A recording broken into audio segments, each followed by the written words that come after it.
Hello everyone, welcome to Sir Psych, and today I want to talk about the idea and the importance of developing yourself outside of just your personality alone when it comes to personal development and mental health.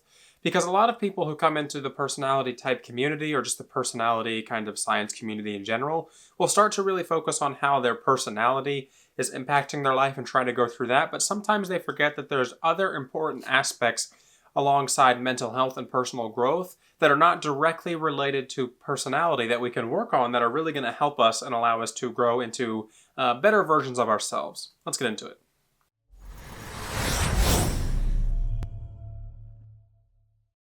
Outside of just our personality type, like our MBTI type or our other personality type from different systems, we need to work on parts of ourselves that are going to be kind of overarching despite how we process information. So when we look at MBTI type or Carl Jung's types, these sorts of things, we use our cognitive functions, and this is how we're going to be processing information when we interact with the outer world. We have extroverted thinking, and therefore we process the extroverted logical and rational information that's coming to us first and foremost. Now, there's going to be kind of personality traits that overarch our cognitive functions and can be the kind of differentiator between people who are of the same type.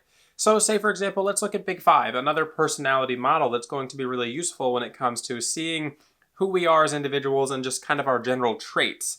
And that's going to be the difference between a trait and a type model in general, is that with a type model, we have our ways of processing information, and it's very categorized, where with a trait model, we're going to be seeing kind of our personal measurements of certain aspects of personality. One thing that we look at when it comes to traits is things like neuroticism, which is considered a negative personality trait, or our emotional reactivity towards situations. These are the sorts of things that we can work on despite or no matter what personality type we are. So if you're an INTJ or an ESTJ or an ENFJ, you can attempt to work on how neuroticism might be impacting you as an individual. Now, from research, personality traits aren't going to be exceptionally malleable. They're not going to be something that drastically changes usually. So if you're someone who has, say, for example, 80th percentile neuroticism, or you're very, very high in neuroticism, you're likely not ever going to be someone who's 30th percentile neuroticism or someone who's quite low in it. But you could be someone who, with some mental reframing, works their way down to, say, 70th percentile. 60th percentile. You could find yourself making real progress towards kind of the mean or the center there, and you're going to be able to find that you're going to be much more easily able to handle situations, especially from an emotional standpoint, if you start to work on those aspects of your personality that are going to be difficult for you. When it comes to neuroticism, you might find that if you allow yourself to calm down, take a few breaths and relax when you are presented with some sort of stressful new situation or environment, these types of things, you might find that you're more easily able to handle those types of situations because you've allowed yourself to relax. Now, this is going to be a difficult process, and we can't expect people to just kind of change off the bat. But becoming conscious of our own flaws and the things that we face as individuals is going to help us take the first step towards recognizing what we need to do to make these sorts of things easier for us moving forward. Another thing that people really tend to forget about when we're talking about personality type and personal growth and development is that things that are considered traumatic or drastic to the human experience are going to usually outweigh basic human cognition, or higher human cognition is what I mean. So say, for example, if someone experiences a traumatizing event where they feared for their life for some reason, this is going to trigger the very basic primal aspects of the brain. These things are closer to the very low primal portions of the brain that are going to be more instinctual in nature. These are your survival instincts. And because these parts of the brain are closer to the spinal cord and they're older in terms of evolution sense, they're going to be more important from a biological sense, which means that you are going to focus more so on things that are survival related compared to things like personality or displaying yourself in the way that you want to be displayed. And you can overcome these kinds of mindsets, but it's going to be very difficult, especially if you've gone through some sort of traumatic experience.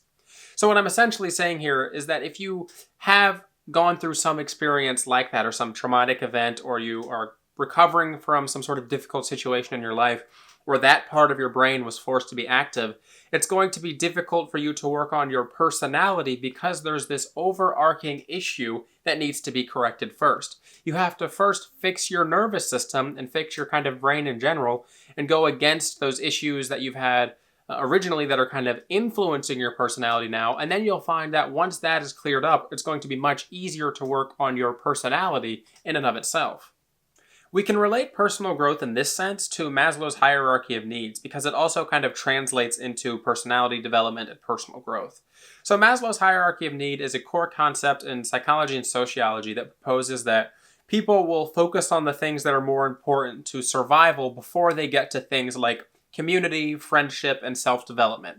So essentially the core principle or need of humans is that we have to survive physically or physiologically first. So food and water are essentially the first thing that we will focus on if nothing else is present to us. Then from there we can say, for example, move to shelter. And there we can move to friends or community. And there we can move to self-development. There's a few stages between these ones, but you kind of get the point. You have to start with the very basic instincts, survival, and then move your way up to higher order processing. And personality and mental health growth works in the same way. If your basic mental health needs are not being met or there's some interference there, then you're not going to be able to work on things like personality in general. You have to focus on things like trauma or getting over some serious event that happened to you, a breakup, these sorts of things. And if these things are clouding your judgment or making it hard for you to think or develop your personality, then you aren't going to be able to grow into the optimal version of yourself or the version of yourself that you want to be until you've kind of cleared up these basic human needs. As someone who plays video games a lot, I like to relate this to kind of the survival genre of video games as an analogy. So look at games like Minecraft or even the recent release Valheim, which I've been playing way too much of. These are the types of games where you start out in this vast open world with nothing. You're just like a practically naked individual, you have nothing. And you have to start, breaking down trees and finding food to survive. And the general principle here is that you start with nothing and that you can't do everything until you've taken the steps you need to get to those higher tiers. So essentially, you can't build a castle out of diamonds until you've learned to cut down a tree. That's how you have to think about your personality development as well, and just your general mental health development. You have to learn to start with the basics and really build upon those things and get through those real struggle areas for you. Those things that are going to be holding you back in terms of trauma or past mistakes or things that you really need to work on to kind of just get your life in check. Maybe even bills or finances are going to be things that are going to interfere with personality. And once you have these things down, then you can start to work on things like how you present yourself, how you process information naturally when you're in a healthy mindset. Because these things aren't going to be naturally apparent to you if you're forced to be in some sort of mindset where you need to focus on more survival-like instincts. All right, everybody, I hope you've enjoyed this discussion on developing the personality and developing the self outside of just personality type. I really do think it's really important to work on those kind of base needs before you start to work on those higher order needs. One thing that I'm going to say here, though, is that you'll notice that I don't have a ton of advice, and that's because it's really hard to give people advice for their specific issues when it comes to these basic needs. Say, for example, your basic need involves a terrible breakup that you just went through, or a family member who passed away, or you're really behind on bills. I can't just give you some real nice practical advice for these types of things. But what I can tell you is that maybe you don't need to be working on personality in and of itself at this moment if you still have those types of struggles in your life. Maybe focus on putting more energy into those needs first, and once you find yourself at a more stable place, then you can focus on things like developing your personality or getting to a better place in terms of how you present yourself. I hope you enjoyed this video. Let me know what you think down in the comment section below. I would like to remind people that I do have personality typing sessions available at my website, asurpsych.com, if you're interested in working with me to find out what your personality type is and what that means for you. This has been Asura from Asura Psych. Have a good one.